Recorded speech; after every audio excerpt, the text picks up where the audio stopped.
পিতার বয়স পুত্রের বয়সের 4 গুণ। 5 বছর পর তাদের বয়সের সমষ্টি হবে 60 বছর। পিতার বর্তমান বয়স কত? পিতার বয়স পুত্রের বয়সের কত গুণ? 4 গুণ। তাহলে প্রথমে আমরা লিখে ফেলি পুত্র সমান x বছর। তাহলে পিতা কত হবে?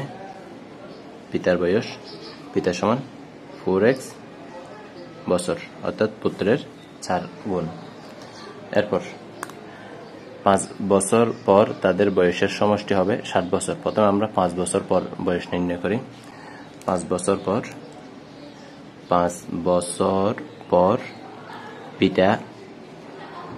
পিতা সমান 4x প্লাস 5। পুত্র কত হবে? x plus 5। এই দুইটার সমষ্টি হবে কত বছর? 60 বছর। আমরা 5 বছর পর বয়স নির্ণয় করছি, এখন নির্ণয় করব বয়সের সমষ্টি 60 বছর, অর্থাৎ এটা আর এটা যোগ সমান 60 বছর। 4x প্লাস 5 x প্লাস 5 সমষ্টি মানে কি? যোগ। সমষ্টি মানে যোগ, তাহলে 60। এই দুইটার সমষ্টি কত হবে? 60 হবে। আমরা যোগ করিনি।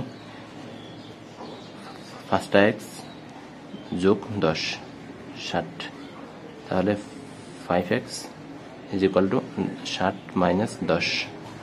x সমান 50 ভাগ 5, 5 10 50।